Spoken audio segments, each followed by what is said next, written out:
Bonjour et bienvenue dans ce deuxième tutoriel vidéo. Dans celui-ci, nous allons repartir de la facture School que nous avions automatisée dans le tutoriel précédent et nous allons vérifier qu'elle est bien mise en page, c'est-à-dire qu'elle s'imprime de façon lisible sur une seule page au format papier ou au format PDF. Alors, comment faire pour vérifier la mise en page de notre facture? Alors, le meilleur moyen est sans doute d'utiliser le bouton aperçu avant impression. Ici, donc, il se situe ici. Si ce n'est pas le cas chez vous, vous pouvez cliquer sur le côté, là, la petite flèche, et choisir aperçu avant impression.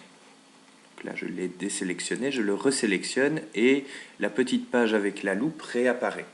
Alors ici, on est dans Excel 2007. Ce bouton-là est accessible, en fait, est automatique dans Excel 2010. Si vous cliquez sur l'habit et que vous choisissez imprimer, vous allez avoir directement l'aperçu avant impression. On voit dans Excel 2007 qu'il est aussi accessible à partir d'ici. Alors si j'accède à l'aperçu avant impression, je vois ce que ma facture donne. Et si je regarde comme ça, je me dis que à première vue, elle est assez bien mise en page, et pourtant, on voit ici dans le coin inférieur gauche que on affiche la page 1 sur un total de 2. Ce n'est pas très bon signe. On voit aussi ici que la barre de défilement n'occupe pas toute la hauteur de la fenêtre et que si je descends avec la barre de défilement, je vois que j'ai une colonne de mon fichier, de mon tableau, une colonne de ma facture qui s'imprime sur une page différente. Alors ça, c'est assez ennuyant. Ce qu'on va faire pour changer ça, c'est... il y a toujours différents moyens d'accéder aux outils de mise en page dans Excel. On peut soit cliquer sur mise en page ici, soit fermer l'aperçu avant impression et cliquer ici sur l'onglet mise en page. Alors les deux outils, enfin les deux nous amènent aux mêmes outils en fait. Ici on voit dans la petite fenêtre mise en page, on a 4 onglets. Le premier concerne la page, on peut y choisir l'orientation en portrait, donc la page en verticale ou en paysage et avoir la page à l'horizontale. On peut choisir l'échelle, agrandir à X% ou réduire à X% de la taille normale. Ici, on est réduit à 76% à l'impression par rapport à ce qui apparaît à l'écran. On peut aussi choisir d'ajuster, par exemple une page en largeur et une page en hauteur. On va voir que si je fais ça, en principe, ça devrait s'imprimer, enfin ça s'imprimera sur une seule page. Je vais vous montrer les autres onglets. Donc ici, pour la marge, on peut choisir de changer les marges. Donc on déplace en fait les lignes qui apparaissent en noir sur les côtés de la page. On peut choisir de centrer horizontalement notre tableau sur la page ou de le centrer verticalement sur la page. On a aussi accès aux en-têtes et aux pieds de page et vous savez que c'est à partir d'ici que vous pouvez insérer par exemple un logo dans l'en-tête dans Excel. Donc si vous faites en-tête personnalisée, vous pouvez dans la partie de gauche insérer une image et aller choisir le logo par exemple de l'entreprise School. Alors on avait de la chance, School n'avait pas de logo, mais on sait que d'autres entreprises ont un logo et donc vous pourriez être amené à choisir ceci. Alors si vous prenez une image au hasard, vous pouvez la choisir. Vous voyez qu'il y a un petit code image qui apparaît ici. L'image n'apparaît pas encore sur notre aperçu avant impression parce qu'on ne l'a pas confirmé. Si je confirme ici, je vois que j'ai une image et si je confirme là, je vois que j'ai une image du Che Guevara déguisé. Ce n'est pas le but de notre exercice, donc je vais supprimer ceci. Je confirme. Et OK. Donc là, l'image est déjà disparue. Si vous deviez introduire les coordonnées de l'entreprise School dans le pied de page, comme on pourrait vous le demander, vous pouvez sélectionner ici pied de page personnalisé et introduire là, par exemple, le nom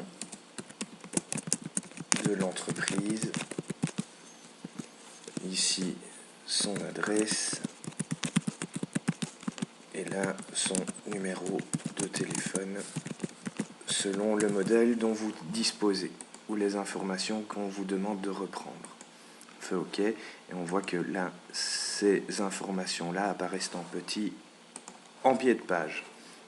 Si on veut les voir apparaître en plus grand, on doit sélectionner le texte, cliquer sur le petit A et choisir par exemple une autre taille de police. On peut aussi choisir un autre style de police et une autre famille de police. Par exemple, la Lucida Bright. Je fais OK. OK. Ici, on a déjà un aperçu de la différence, mais si je confirme, je vois que le nom de l'entreprise apparaît en plus grand. Alors, ce n'est pas ce qu'on doit essayer de faire aujourd'hui. Donc, j'efface ceci.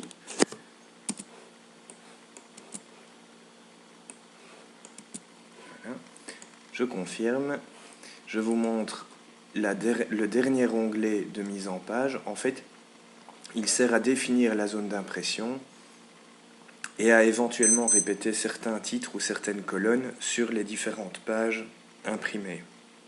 On n'en a pas besoin cette année, on aura peut-être l'occasion de voir ces fonctions-là l'année prochaine. Alors, je referme ceci, je n'ai rien changé si ce n'est ajuster une page en largeur et une page en hauteur. Si je confirme, je vois que, voilà, ma page... Toute ma facture apparaît bien sur une seule page, je n'ai plus de barre de défilement ici à droite et aperçu ces pages 1 sur un total de 1. Mais j'ai un problème, c'est que mon tableau ici n'est pas centré. Alors on a vu qu'on pouvait le centrer à partir de l'onglet marge, on pouvait le centrer horizontalement. Et là, il a bougé, mais il n'est toujours pas au centre de la feuille. Alors, je vais devoir aller plus loin. Je peux fermer l'aperçu avant impression et revenir dans mise en page. Là, on voit que je retrouve les outils de marge, les outils d'orientation, les outils de taille. On peut définir la zone d'impression, on peut définir des sauts de page. Ça, c'est des choses nouvelles. Et on a ici la mise à l'échelle où on a toujours une page en largeur sur une page en hauteur. Alors, ici, je peux commencer par définir ma zone d'impression. Donc, ma zone d'impression, je vais dire que c'est de la colonne A à la colonne H. Voilà, et je vais bien prendre toutes les informations qui sont sur la facture. Et je vais cliquer maintenant sur zone d'impression et choisir définir. Et là, si je retourne dans l'aperçu avant impression, c'est beaucoup mieux. C'est beaucoup mieux. Ce n'est pas centré tout à fait. Pourtant, j'ai dit centré sur la page, horizontalement. Alors, je referme l'aperçu avant impression et je vois qu'en fait, je peux afficher mon tableau sous une autre forme, c'est-à-dire avec l'aperçu des sauts de page. Et voilà, ça c'est ma page 1 telle qu'elle sera imprimée. Et je vois que si mon tableau ici n'est pas centré, c'est parce que il n'est pas non plus centré dans ma zone d'impression. Donc en fait, quand je vais dans l'outil mise en page et que je décide de changer les marges ou de centrer horizontalement mon tableau ou verticalement mon tableau, en fait c'est la zone d'impression qui est centrée verticalement ou horizontalement. Et donc ici je dois un peu plus équilibrer mon tableau, par exemple en sélectionnant la colonne A, en regardant ici sa largeur, elle fait 3,14. Ici, je peux venir sur le côté et définir 3,14. Voilà. Là maintenant, si je refais l'aperçu avant impression, ma facture est parfaitement centrée. Voilà. Ma facture est prête à imprimer, donc je peux faire imprimer et choisir l'imprimante, par exemple PDF Creator, et sortir un premier exemple.